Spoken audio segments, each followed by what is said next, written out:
welcome to another episode of What Are You Reading? What Are You Writing? I hope you've been enjoying all of the fascinating and amazing people that I've been introducing you to.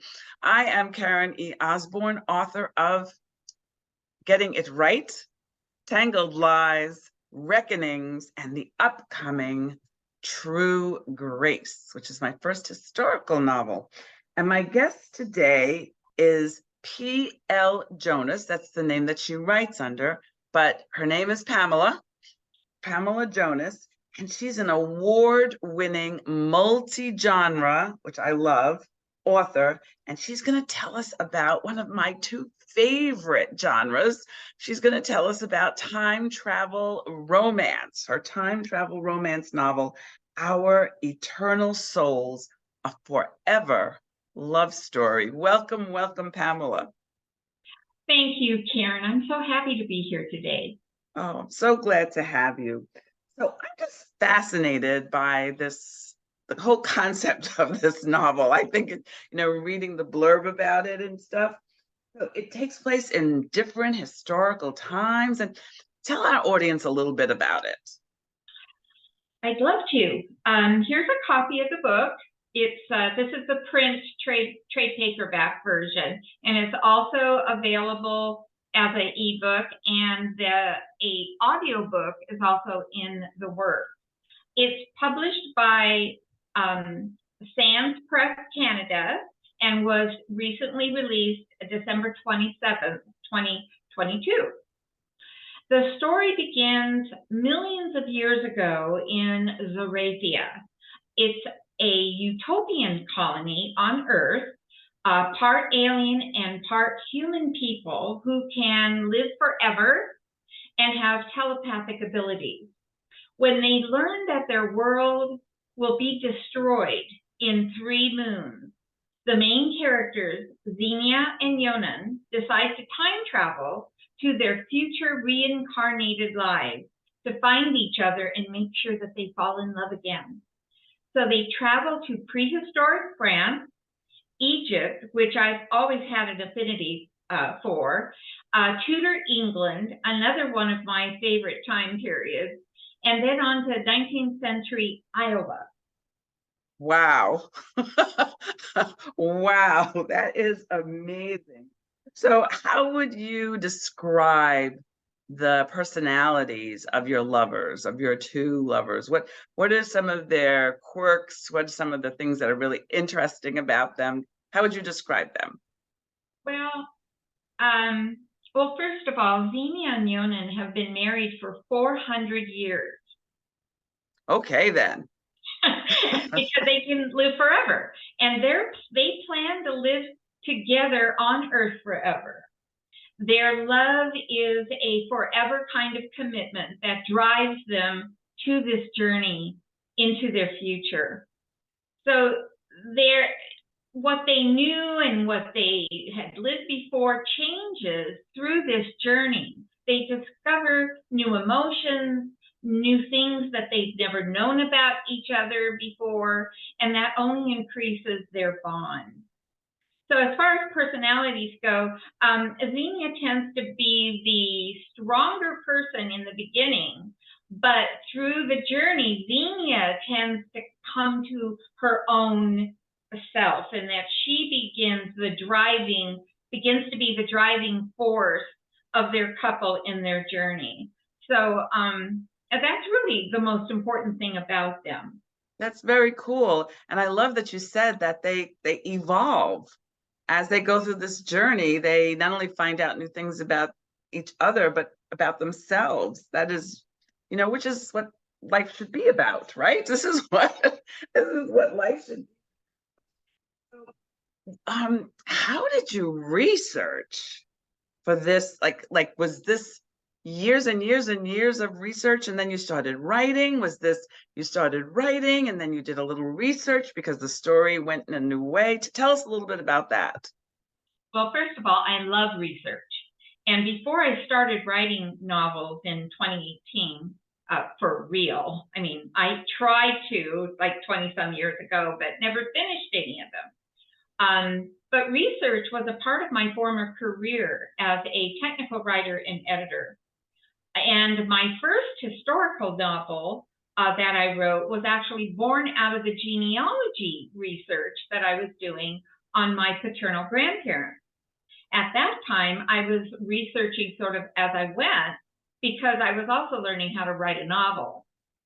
Now, with Our Eternal Souls, it actually started out to be a single story set in just 19th century Iowa and was originally a narrative poem that I wrote about 20 years ago about a forbidden love between a white girl and a Native American boy.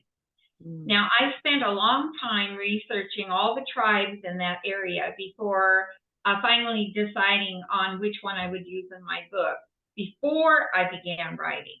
And that enabled me to write fluidly with minimal interruptions.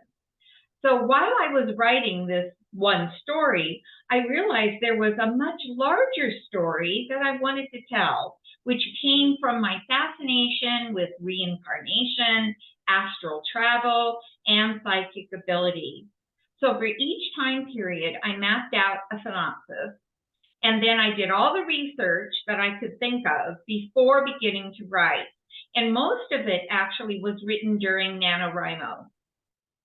Oh, I love that. So tell So our I had audience. all these stories already ready to go. And then during the month of November, which is National Novel Writing Month, I wrote 50,000 words of my novel from that. So I was already set up, very mapped out, and had everything very structured so that I could just sit there and just pump out, Wow. 3,000 words a day to get that 50,000 in a month.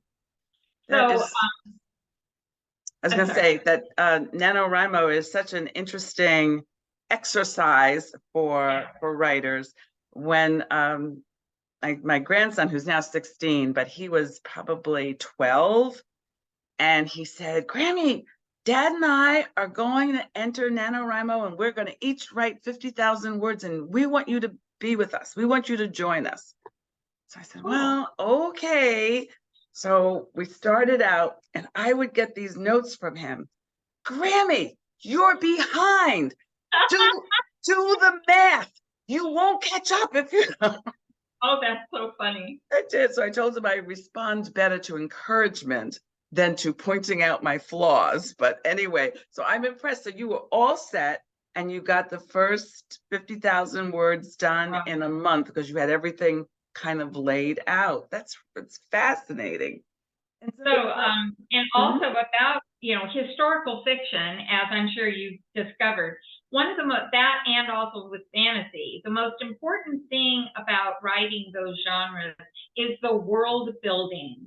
And so that because of that, the research is so important to getting down to the details of what it was like to be there so that you can create a world for the reader to become immersed into that time period. So that was a huge challenge for me because I had all these various time periods that I wanted to do the same thing with. Wow. That is, so how long did it take you to actually, I know it took, you got it all done in a month, but how long would you say the process took you? From when I began with the idea for the book and the research of writing, and then finally, I'll say probably 6 to 8 months. Well, now see, I'm now really impressed. I am so impressed. Well, because I had kind of built up a system by the time, because this was actually my third book that I wrote.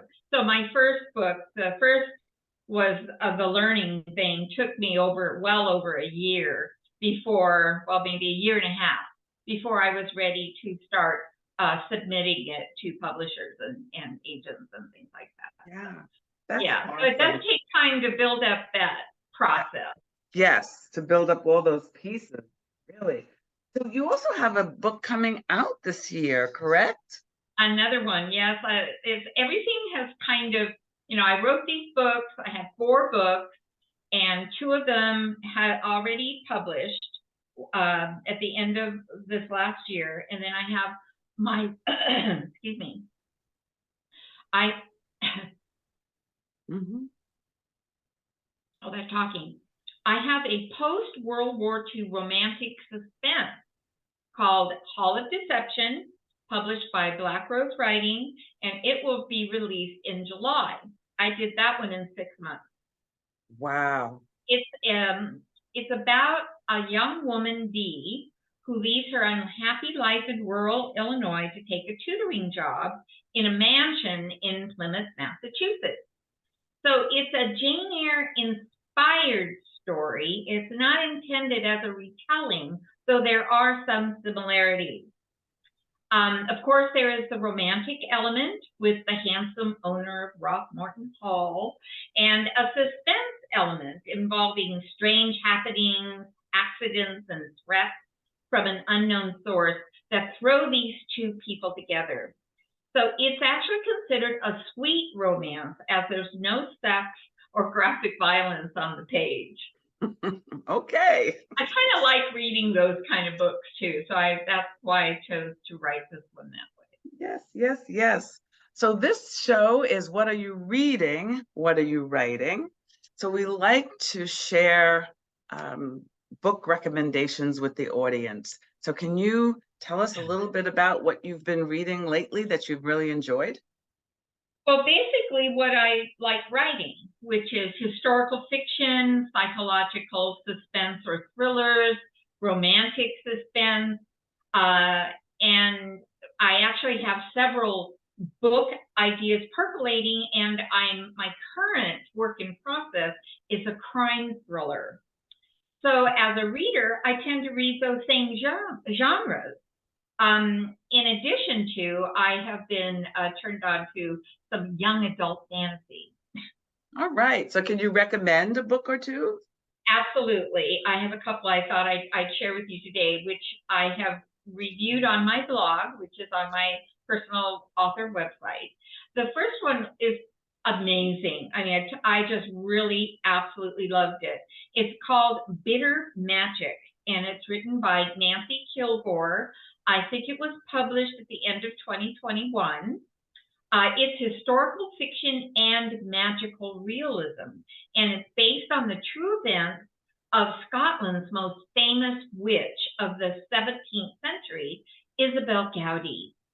The book is very well researched, and what I found the most amazing is when she wrote the chapters from Isabel's POV. I just felt like she was truly channeling this woman into her book. I mean, I felt like I was inside her head watching her own world developing for her. So I absolutely loved it, and I highly recommend it. Great. Another one is the young adult fantasy that I've been kind of reading. And in fact, it's a trilogy. I didn't realize that when I picked up the first book, because I gave it to a friend as a Christmas gift a year ago. And she read it and gave it back to me and said, "You're going to love this book." And I did. So it's called Once Upon a Broken Heart, and it's by Stephanie Garber. And it's the first of the trilogy, so the other two are just now coming out. So anxious to start book 2. And I've also picked up her first trilogy, and I'm reading her first book called Caravel. Cool. So with a very big surprise that now I'm hooked on 2 different trilogies by the same author. That's terrific. Thank you so much. Those are great recommendations. As my, I do like fantasy too. You know, I didn't think I liked it. And I found that I've been reading a couple of stories when the world is built well, but all of it's character driven instead of world driven. That's what I love when when the people are real, and no matter how many magic things they have, they're very real and yeah, relatable. That whole relatable thing. Relatable. There are fantasy books I just can't read because I can't relate to them, because they're in such a unique world that they have special language and all these weird names, and I just kind of, goes right over. But the young adult versions of that I've been reading have been very relatable and very easy to get engrossed in. Well, that sounds great. Thank you so much. This has been a wonderful conversation. If our audience wanted to find you, they wanted to find out more about your books, they wanted to be able to communicate with you, what's the best way? Well, I have my author website, pljonasbooks.com. My blog is kind of new. I just started doing it a couple months ago. It's primarily book reviews about my books that are coming out. Eventually, it'll be a little more about my writing process, sort of like what we discussed today. And it also has links to my books that are available. And then I have a little bit about the two books that are still to come out, the one in July, and then my immigrant novel just got picked up by another publisher. It's in the editing phase, and I don't know yet when that's coming out, but it's just been boom, boom, boom, lots going on. So I have a very active Twitter account. It's pljonas1 is the handle. Instagram is pljwriter. And on Facebook, it's pljonasauthor. Great. Right. Oh, and I wanted to make sure I mentioned that my publisher, Sans Press, is running a Goodreads giveaway to win one of 100 ebooks of Our Eternal Souls, and that will be running March 6th through the 20th. Yep. So we just have a few more days for it to for you to get into it, and you should make sure. There's another one that's running right now, but it ends on the 4th. Yeah. So right. So so that'll be gone by the time this one comes out. So if you don't have a Goodreads account, it's free. Register so you can enter the giveaway. Giveaways are so much fun, and you end up with free books. It's great. I even won one just recently. It was pretty exciting. Oh, that's cool. Yeah. So thank you so much, Pamela, for dropping in and having this conversation with us. We thank you for dropping in and being a part of this. Please follow P.L. Jonas on Twitter and Instagram and go visit her website. Please follow me on all of those same platforms. I'm Karen E. Osborne, author, writer Karen E. Osborne. That E is so important because there's another Karen Osborne out there, writing her little heart out. So it's Karen E. Osborne. And I thank you for joining us, and I will see you next week on What Are You Reading? What Are You Writing? Have a great week, everybody.